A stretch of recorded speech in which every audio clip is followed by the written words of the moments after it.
தற்போதைய முக்கிய செய்தி, ஓய்வூதிய விவகாரம் தொடர்பாக உச்சநீதிமன்றம் பல வழிகாட்டுதல்களை வழங்கியிருக்கிறது. அது தொடர்பான விவரங்களுடன் செய்தியாளர் காவியா இணைப்பில் இருக்கிறார்.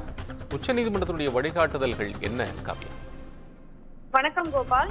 நீதிபதிகள் சட்டத்துறை அதிகாரிகளுக்கு வழங்கப்படும் படிகள் குறித்து உச்சநீதிமன்றம் இன்று விசாரணை நடத்தி வந்த நிலையில் இது தொடர்பாக தமிழ்நாடு தலைமை செயலாளர் முருகானந்தம் உட்பட 18 மாநிலங்களின் தலைமை செயலாளர்கள் உச்சநீதிமன்றத்தில் இன்று ஆஜராகியிருந்தனர்.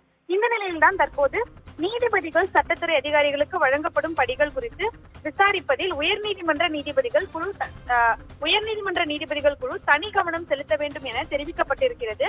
முன்னதாக மாவட்ட நீதிபதிகள் நீதித்துறை அதிகாரிகளுக்கான ஓய்வூதியம், ஊதியம், குடும்ப ஓய்வூதியம், கொடுப்பனவுகளுக்கான பரிந்துரைகளை SNJCB எனப்படும் 2வது தேசிய நீதித்துறை ஊதிய கமிஷன் வழங்கி வருகிறது.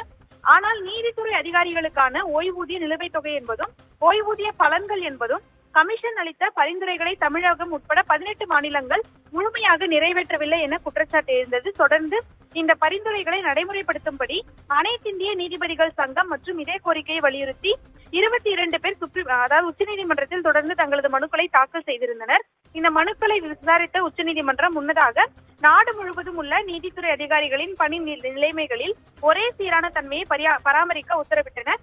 தொடர்ந்து நீதிபதிகள் மற்றும் சட்டத்துறையை அதிகாரிகளை நியமனம் செய்வது, அதே போன்று ஓய்வூதியம் வழங்குவது ஆகியவை தொடர்பாக தாக்கல் செய்யப்பட்ட மனுக்கள் உச்சநீதிமன்ற தலைமை நீதிபதி சந்திரசூட் அமர்வில் முன்னதாக விசாரணைக்கு வந்தது.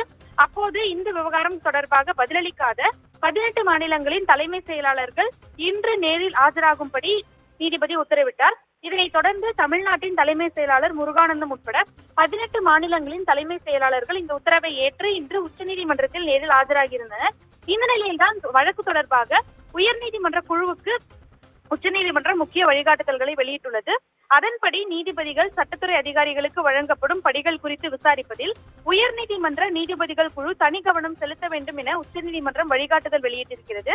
படிகள் விவகாரம் குறித்து சட்டத்துறையில் தனிநபர் புகார் உட்பட அனைத்தும் உயர்நீதிமன்ற நீதிபதிகள் குழுவின் கவனத்திற்கு கொண்டுவரப்பட வேண்டும் எனவும் நீதிபதிகள் வழிகாட்டுதல் தெரிவித்திருக்கின்றனர். அதே போன்று நிலுவையில் உள்ள ஓய்வூதிய சிக்கல்கள் தொடர்பாக மாதம் ஒருமுறை கூடி உயர்நீதிமன்ற நீதிபதிகள் சந்தித்து ஆலோசிக்க வேண்டும் எனவும் தெரிவிக்கப்பட்டிருக்கிறது. அதே போன்று உயர்நீதிமன்ற நீதிபதிகளின் சம்பளம், ஓய்வூதியம் வழங்குவது குறித்து உச்சநீதிமன்றம் தற்போது நோட்டீஸும் பிறப்பித்திருக்கிறது. தொடர்ந்து இந்த வழக்கை 30ஆம் தேதிக்கு ஒத்திவைத்து உச்சநீதிமன்றம் தற்போது உத்தரவு பிறப்பித்திருக்கிறது. நன்றி காவியா, விவரங்களுக்கு நன்றி.